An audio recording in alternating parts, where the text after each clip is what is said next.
Olá, como vai você? Prazer novamente estar com você, membro da Igreja Presbiteriana de Campo Grande.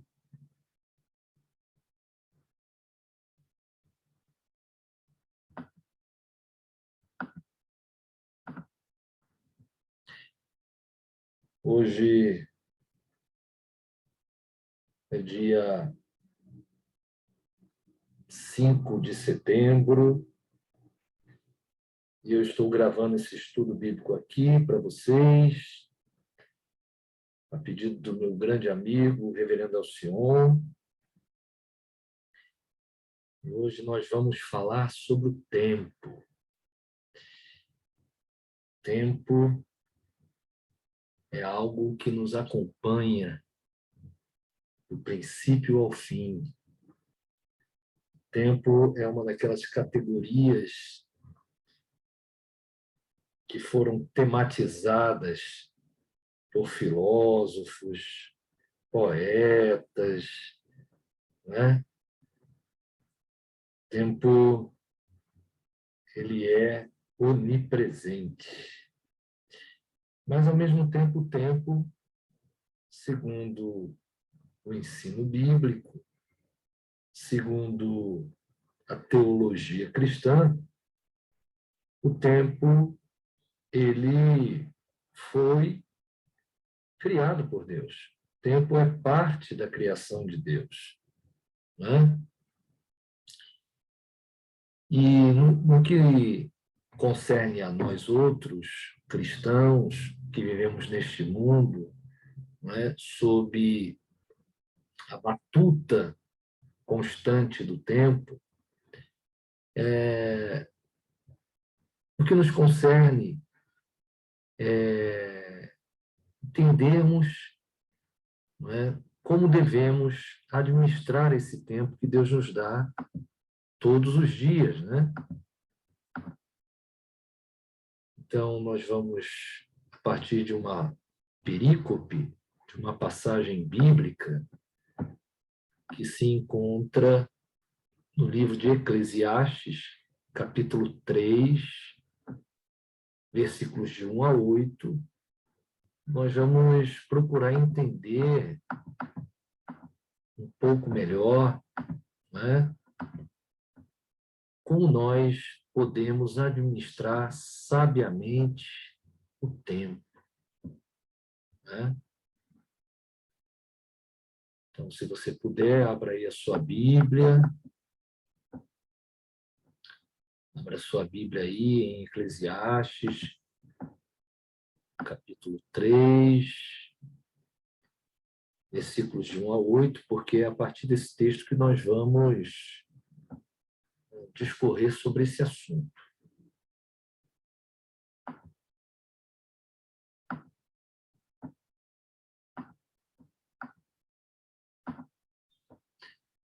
Bom,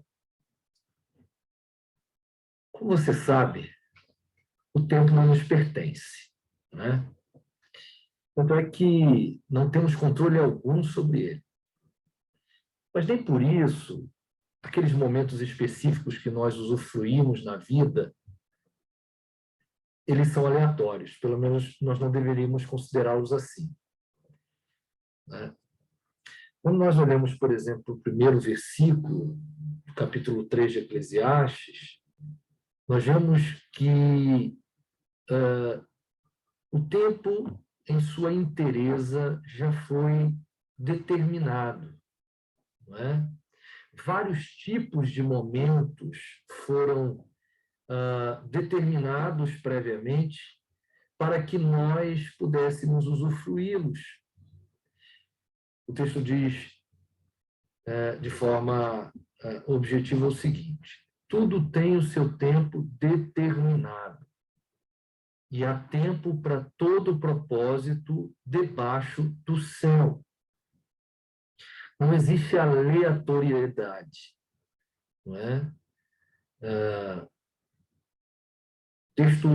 O texto bíblico ele aponta para uma conexão absolutamente necessária entre o tempo que nós experienciamos diariamente e a ideia de um propósito, de um desígnio estabelecido previamente. Não há acasos aqui, né? O capítulo 3 de Eclesiastes também nos diz que, dentre esses momentos específicos que temos que usufruir, nós temos aqueles momentos que nós chamaríamos de desejáveis, de humanamente deleitosos, prazerosos, aqueles momentos bons, né, aqueles momentos agradáveis. Mas o texto também diz que nós temos aqueles momentos indesejáveis e humanamente desconfortáveis, aqueles momentos sofríveis, de dissabor.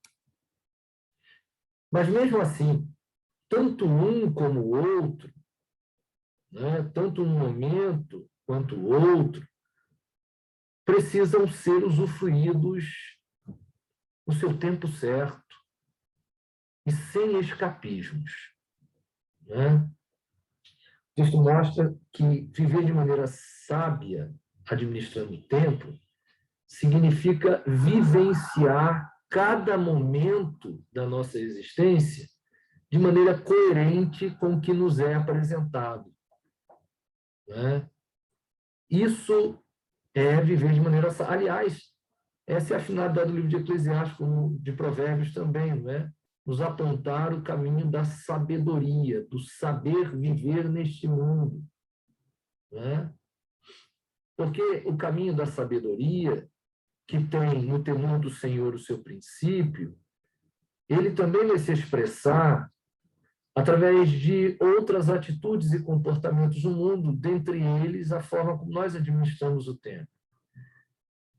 Então, por exemplo, a partir do versículo 2 do capítulo 3, nós já vimos que tudo tem seu tempo determinado, há tempo para todo propósito debaixo do céu, e a partir do versículo 2, o escritor sagrado, então, ele vai mostrando que tempos são esses que nós vamos experimentando e que nós precisamos saber administrar de maneira sábia para que nós vivamos uma vida melhor no mundo.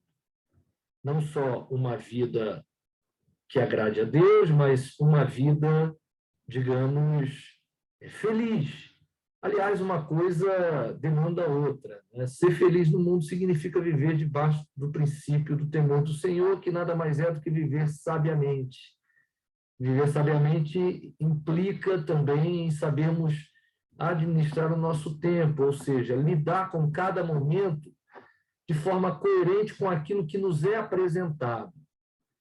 Então, o texto diz que há tempo de nascer, tempo de morrer, tempo de plantar, tempo de arrancar o que se plantou, tempo de matar, tempo de curar, tempo de derrubar, tempo de edificar, tempo de chorar, tempo de rir, tempo de prantear, tempo de saltar de alegria, tempo de espalhar pedras, tempo de ajuntar pedras, tempo de abraçar, tempo de afastar-se de abraçar, tempo de buscar, mas tempo também de perder, tempo de guardar e tempo de jogar fora, tempo de rasgar, mas também tempo de coser, tempo de estar calado e tempo de falar, tempo de amar, tempo de aborrecer ou de se afastar, tempo de guerra e tempo de paz. Uma coisa nós precisamos dizer aqui, para que a gente não tenha nenhuma compreensão errônea desse texto, né? O sábio aqui, inspirado por Deus, não está dizendo que sobre nós repousa a responsabilidade de criarmos momentos específicos, mas sim que esses momentos virão necessariamente sobre nós. Inevitavelmente, esses momentos aqui virão sobre nós, sem que possamos controlá-los. E virão aqueles momentos agradáveis, como também virão aqueles momentos desagradáveis. E o que cabe a nós? Cabe a nós simplesmente administrar esses momentos de maneira coerente, segundo a vontade de Deus, quando eles surgirem. Né? Não nos é exigido aqui fazermos aquilo que está fora das nossas possibilidades. Porque o tempo é senhor de si. As circunstâncias nos escapam. Nem sempre podemos controlar o que virá sobre nós, sobre os nossos familiares. O que nos compete fazer é administrarmos esses momentos com sabedoria, segundo a vontade de Deus. A ideia central aqui é a seguinte: implicitamente, o autor sagrado, ele pressupõe um mundo onde coisas boas e coisas ruins estão mescladas entre si. Né? Um mundo onde os momentos agradáveis e desejáveis estão misturados aos momentos desagradáveis e indesejáveis, tornando inevitável que experimentemos tanto uns quanto os outros. Não dá para escolher, eu só vou viver de coisas boas na vida. Não dá. A palavra de Deus ela é muito enfática em relação a essa realidade. A grande questão posta aqui, portanto, é, segundo a vontade de Deus, como o homem deve reagir quando tiver que passar por momentos agradáveis e por momentos desagradáveis? A questão não é, eu só quero os momentos agradáveis. Não, a questão aqui desse texto é como o homem de Deus, aquele homem que teme a Deus e que pretende viver sabiamente no mundo, ele deve reagir às circunstâncias tanto agradáveis quanto desagradáveis. Lá em Eclesiastes 8, nos é dito que é como sábios que Deus deseja que nos comportemos diante do tempo. Pois só o sábio é capaz de discernir os momentos específicos pelos quais ele está passando e o modo como deve se comportar diante deles. Vamos ler o texto para ficar mais claro para a gente, esse texto de Eclesiastes 8, versículo 1, porque ele nos ajuda a entender essa temática de Eclesiastes capítulo 3. Lá em Eclesiastes 8 nos é dito o seguinte, versículo 1. Quem é como o sábio? Como é que eu posso identificar o sábio? Né? E quem sabe a interpretação das coisas? Né? Porque o sábio é aquele que interpreta bem as coisas ao seu redor, as circunstâncias, os momentos. Né? E aí o Eclesiastes ele continua. A sabedoria do homem faz reluzir o seu rosto e muda-se a dureza da sua face. Então, a gente só tem benefícios vivendo de forma sábia. Só que para viver de forma sábia, eu tenho que aprender a interpretar as coisas ao meu redor. E aí, lá no versículo 5 do capítulo 8, né, vai dizer o seguinte: quem guarda o mandamento não experimenta nenhum mal. E aí vem a parte principal. E o coração do sábio conhece o tempo e o modo. Está vendo? E o versículo 6 continua. Porque para todo propósito há tempo e há modo. Porquanto é grande mal que pesa sobre nós. Ou seja, o mundo em que a gente vive, né, a nossa experiência diária nos mostra isso, demonstra isso, que a realidade, né, o tempo, ele mescla coisas boas e coisas ruins. Né? E aí ele continua no versículo 7 do capítulo 8 de Eclesiastes. Porque o homem, ou seja, o homem não sabe o que há de suceder e como há de ser. ninguém há que lhe o declare. Ou seja, o homem não sabe se hoje ele está vendo uma situação boa, confortável, prazerosa, logo em seguida virá uma notícia ruim. Não dá para saber. A gente só sabe que essas coisas acontecem. Né? E aí o autor lá de Eclesiastes, versículo 8, continua: não há nenhum homem que tenha domínio sobre o vento para o reter, nem tampouco tenha ele poder sobre o dia da morte. Nem há tréguas nesta peleja, nem tampouco a perversidade livrará aquele que a ela se entrega. Né?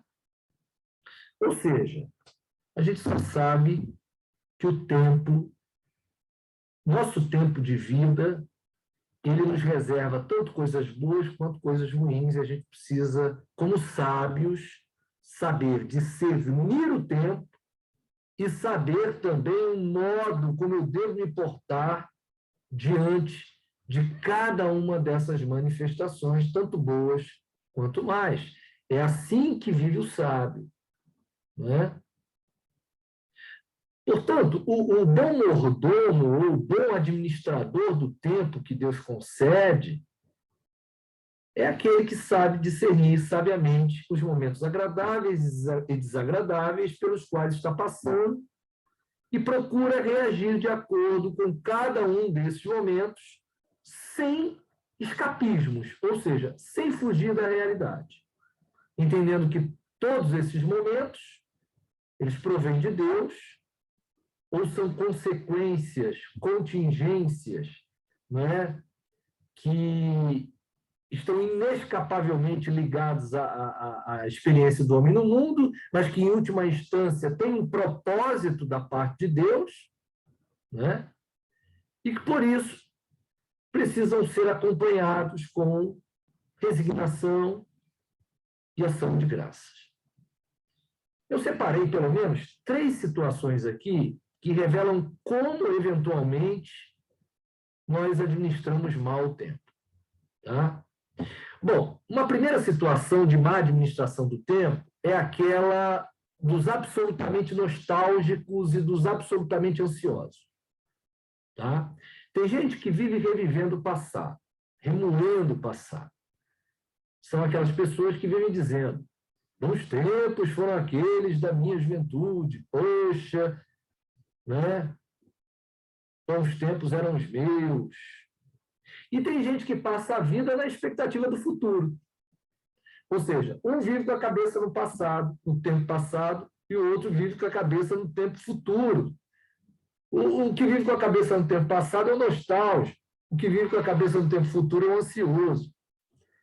Bom, e o ansioso vive como? Bom, o ansioso é aquele, né, que na segunda-feira diz: tomara que chegue logo a sexta. Ou que no início do ano diz: tomara que chegue logo o final do ano para eu tirar férias. Ou quando um adolescente de 12 anos diz: bom, gostaria de ter os meus 21 anos para poder dirigir e namorar. Ou seja, ele não está vivendo o presente, o tempo de agora. Ele está vivendo com a cabeça no futuro. Ele está perdendo o presente, né, por conta da sua ansiedade acerca do futuro. E quanto ao futuro, né, gente, Jesus mesmo nos ensinou, lá em Mateus 6,34, que nós não devemos nos inquietar com o dia de amanhã, pois o amanhã trará os seus próprios cuidados, basta o dia o seu próprio mal. O ensino de Jesus se assemelha muito com o ensino de Eclesiastes 3. Ali, em Mateus, nessa passagem que a gente falou agora, Jesus está dizendo que devemos viver o presente, administrando os problemas de cada dia, porque o amanhã, o futuro, trará os seus próprios cuidados. Então, essa é uma forma que devemos evitar de administração do tempo, sermos ou absolutamente nostálgicos ou absolutamente ansiosos. O segundo erro, né, na nossa forma de administrar o tempo, é aquele que vou chamar aqui de monocrático, né? Ou, desculpa, monocromático. Monocrático é uma coisa, monocromático é outra. O que é monocromático? é ver uma cor só, ou preto, ou branco, ou só amarelo, né? É quando a pessoa só consegue encarar as circunstâncias da vida, os acontecimentos, apenas a partir de uma perspectiva, de uma cor. Ele é monocromático, né?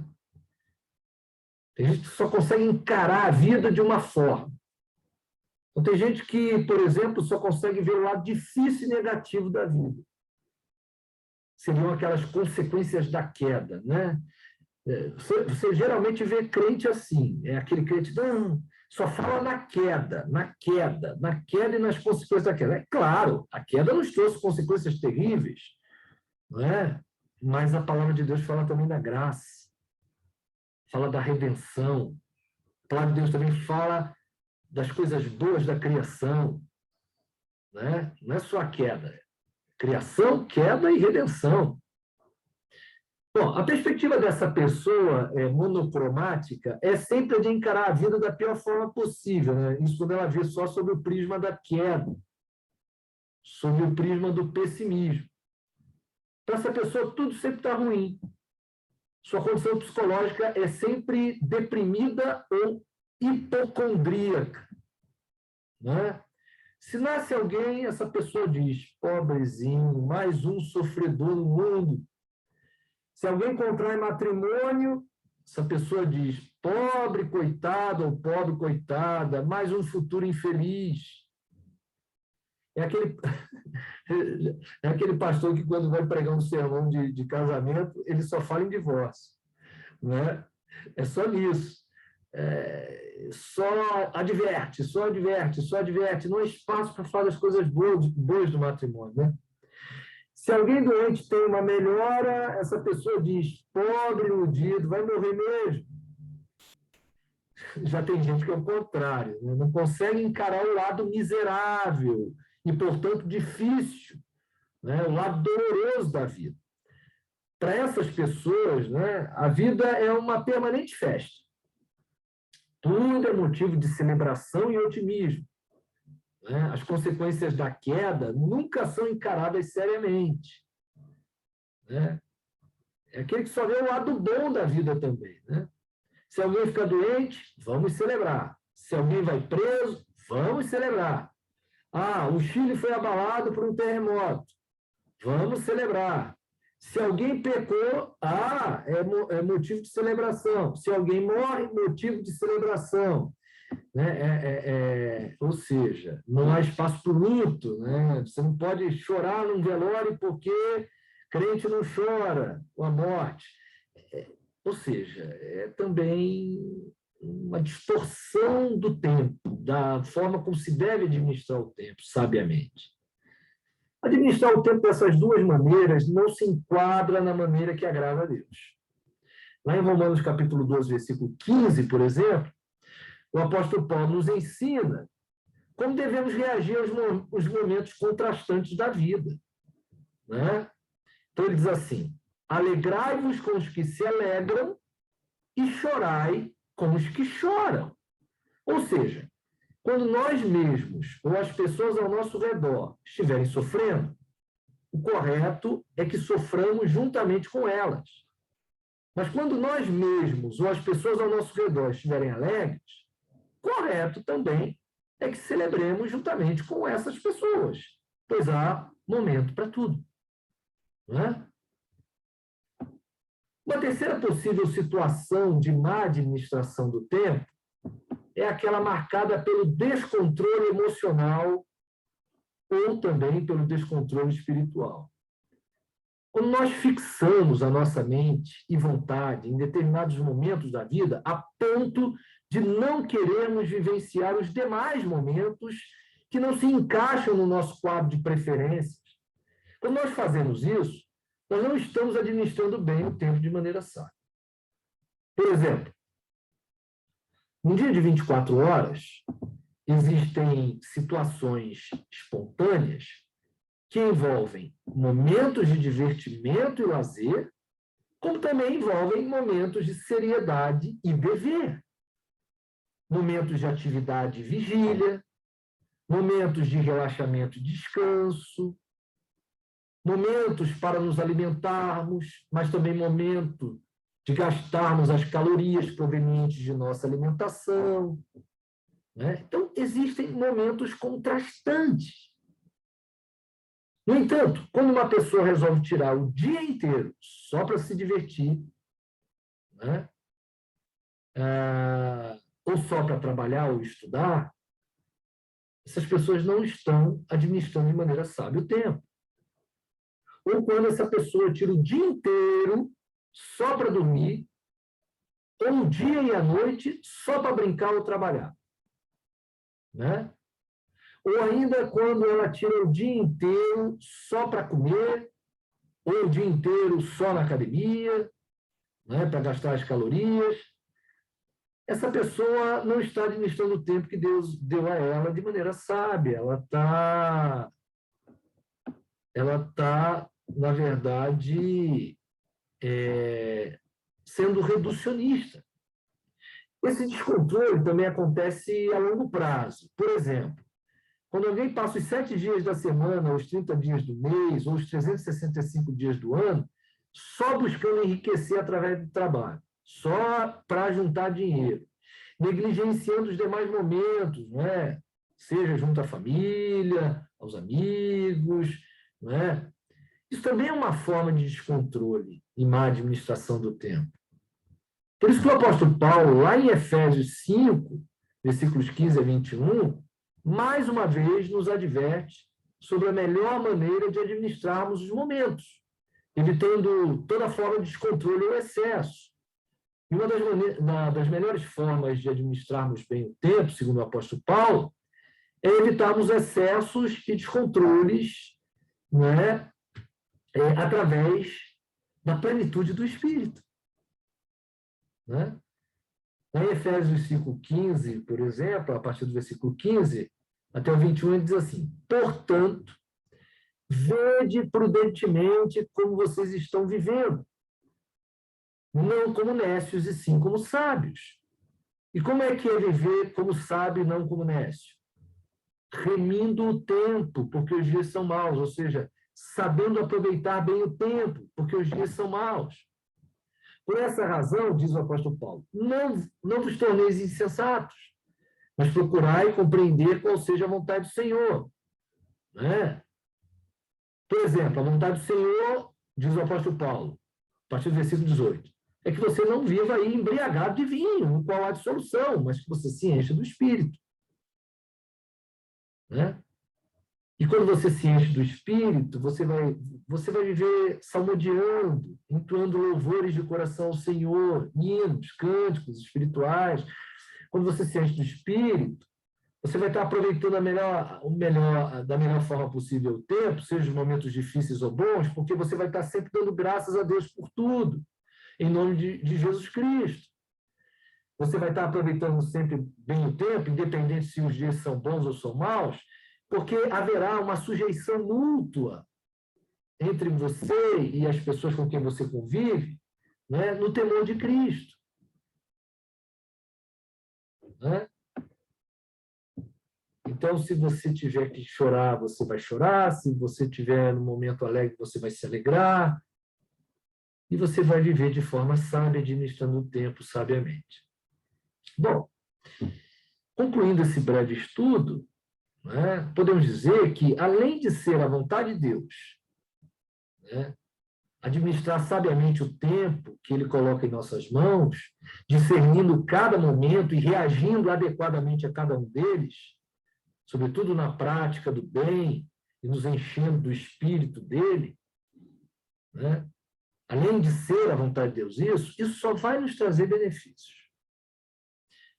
Queira Deus, né, nos conceder o privilégio de um dia podemos dizer, como o apóstolo Paulo, que também administramos bem o tempo que ele nos deu, fazendo a sua vontade, e que o momento de estarmos para sempre com ele chegou.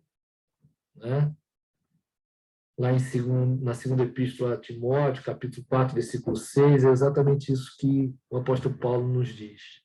Quanto a mim, estou sendo já oferecido por libação, e o tempo da minha partida é chegada. Ou seja, existe o tempo da nossa partida, como existe o tempo da nossa chegada. E Paulo, como homem sábio que era, ele consegue discernir o tempo da partida é chegado. E agora o modo como ele deve reagir ao tempo da partida. Não é se desesperando. Não é dizendo, ai meu Deus, vou morrer, e agora? Ele diz, combati o bom combate, completei a carreira, guardei a fé, e já agora a coroa da justiça me está guardada, a qual o Senhor, reto juiz, me dará naquele dia. E não somente a mim, mas também a todos quantos amam a sua vida. Ou seja, ele discerne, esse é o tempo da minha partida. Ele não se desespera, ele não tenta aumentar sequer, né, 1 minuto a mais da sua existência nesse mundo, ele aceita resignadamente e com ações de graça. Gente, foi um grande prazer falar com vocês mais uma vez. Um forte abraço a todos vocês, fiquem com Deus, tá bom? E até, né, uma próxima oportunidade.